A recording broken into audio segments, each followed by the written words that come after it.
Good morning, class. In our lecture, we are going to continue our plot of emittance two kind. So let's start with the plot.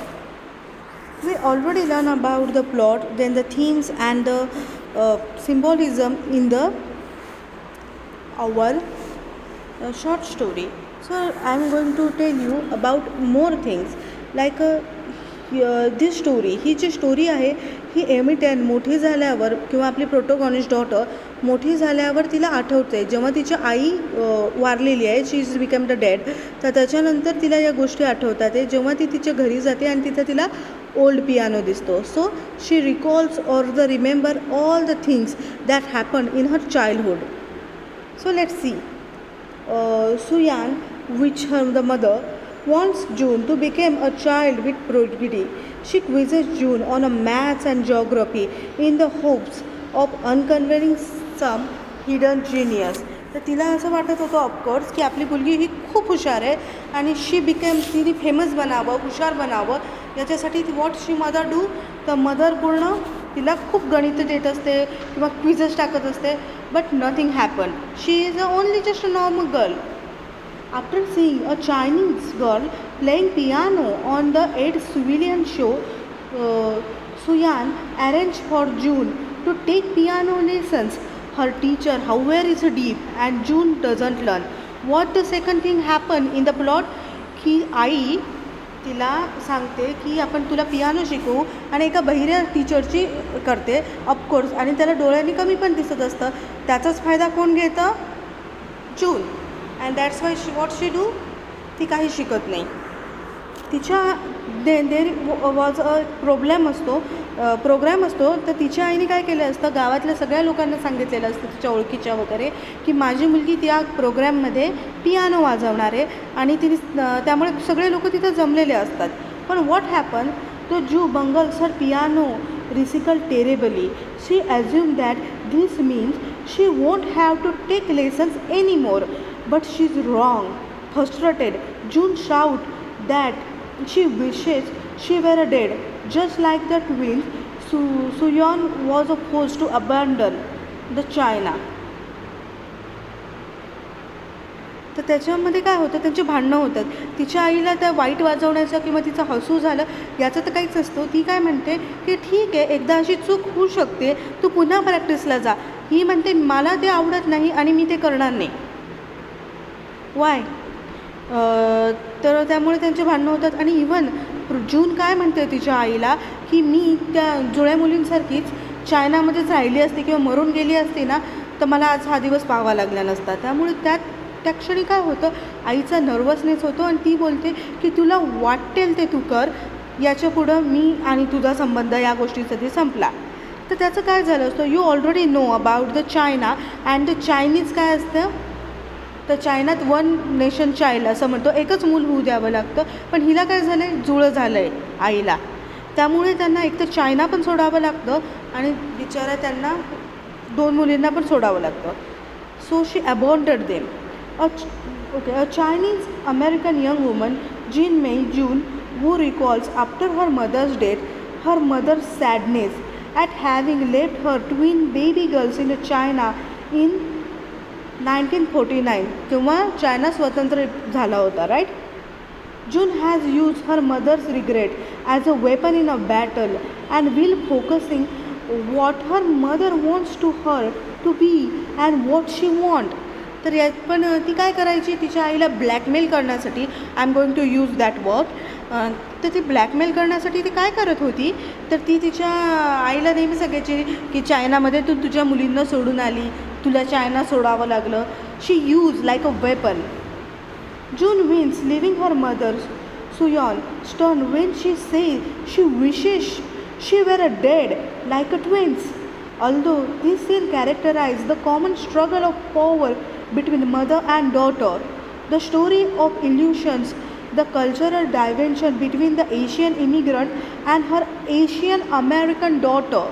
These culture clashes resonate throughout the story, as does this disc called the sound of the June's piano playing.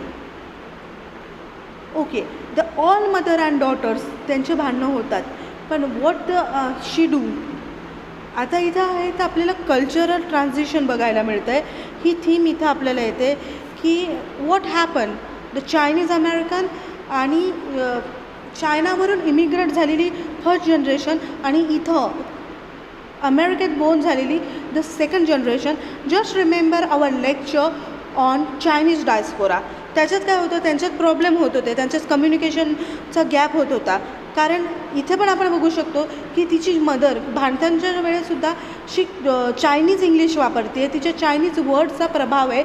But the daughter ती कशी बोलते ते American स्टाईलनी fluent English आहे तिचं.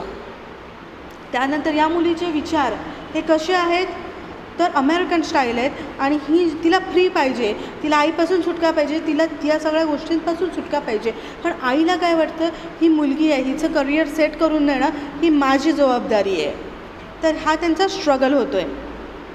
Wanting her daughter to be American prodigy, Suyuan Woo empathize her mother's living through out her child with the American ideal that you can be anything you want.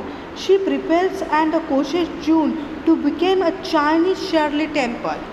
त्यामुळे तिला असं वाटत होतं की तिच्या मदरला काय आलं होतं, ती इमिग्रंट झाल्यावर तर अमेरिकेत काय प्रॉमिस करतो, just remember American dreams.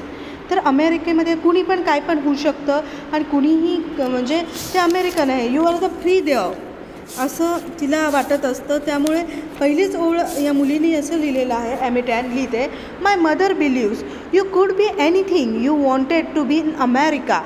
You could open a restaurant, you could work for the government and get a retirement. You could buy a house with almost no money down. You could become rich and you could become instantly famous. Of course. तिला काय वाटत असतं की you could be anything म्हणजे तुम्ही हे होऊ शकतात, फेमसही होऊ शकतात. म्हणून ती त्याच्या मुलीला जोर जबरदस्ती करत असते की you should be famous. A Chinese Shirley Temple. So the Shirley Temple is the child actress. Black and व्हाईटमधली एक चाइल्ड ॲक्ट्रेस होती आणि तिच्यासारखं ओके ऑफकोर्स तुम्हाला माहिती आहे जे लहान मुलं पार्ट घेतात गाण्याच्या प्रोग्राममध्ये समजा, तर तिथं पण सेम थिंग हॅपन्स की त्यांना खूप प्रॅक्टिस करून घेतली जाते. पण त्यांचं काय होतं, त्यांचं लहानपण हरवलेलं असतं. Right, that's why. लहानपण कसं हरवतं आता म्हणाल की ते प्रॅक्टिस करत असतात आणि ते enjoy the lose to enjoy the small ज्या मुवमेंट असतात ते बिकम द. आणि आपली मुलगी द प्रोटोगॉनिस्ट जून काय म्हणते की she just don't want to be that. She is a free girl आणि तिला पाहिजे तेच ती करणार. June believes in her mother's dream.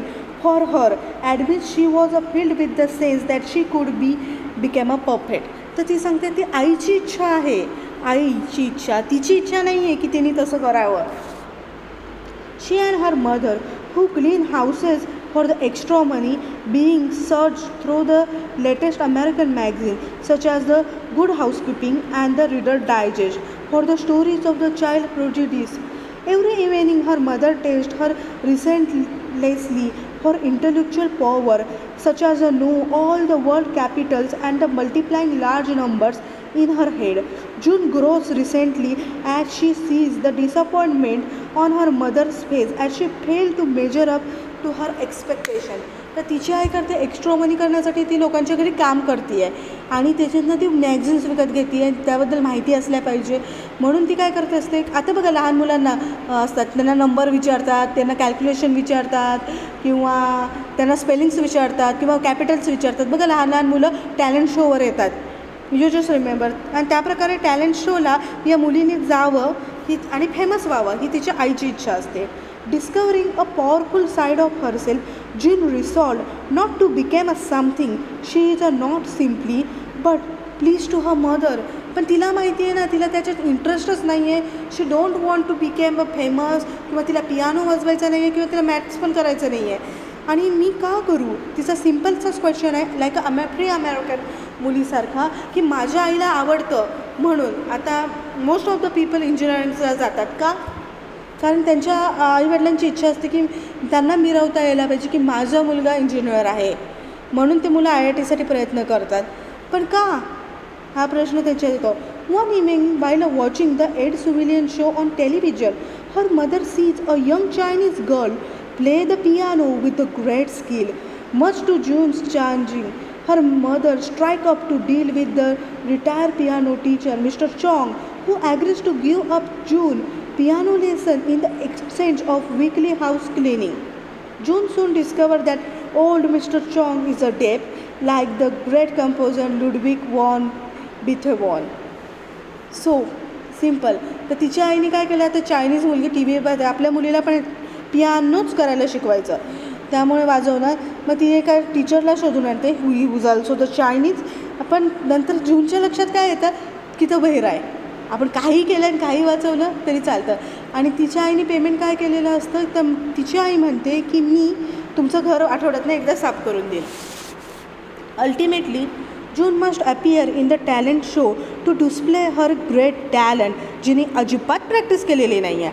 Her mother invites all her friends from the Joy Luck club, a group member of 4 Chinese woman who meets regularly to play mahjong, a parlor game and the socialized. तर तिच्या मैत्रिणी पण आल्या होत्या, आईने सगळी kitty पार्टीला बोलवले. ओके, तुम्हाला तो गेम माहिती असेल बघा, चायनीज लोक खेळतात, एकावर पट्ट्यावर पट्टे ठेवतात आणि वर्ड तयार करतात, तो गेम खेळायच्या त्या. Knowing she is not prepared but showing thinking that the prodigy in her exists, June plays her surprise and somewhat embarrass the parents. Only her deep teacher appears and enthusiasm as she completes the piece of Robert Sokanen, The Pleading Child.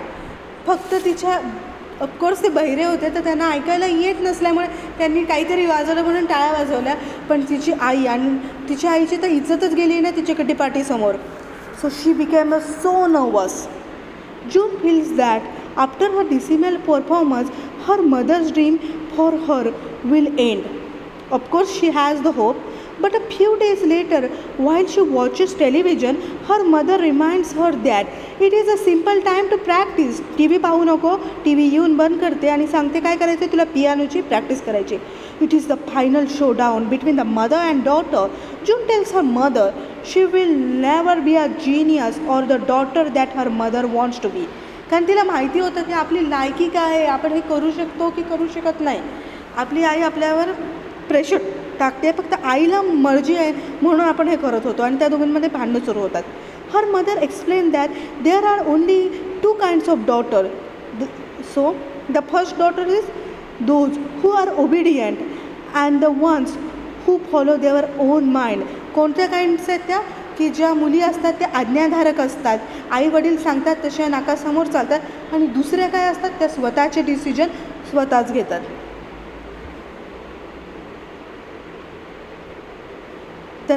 Although her mother thinks she was the one by identifying which kind of her daughter can leave her house, the daughter, feeling her own power, strikes the final blow and shouting that she wishes she were dead.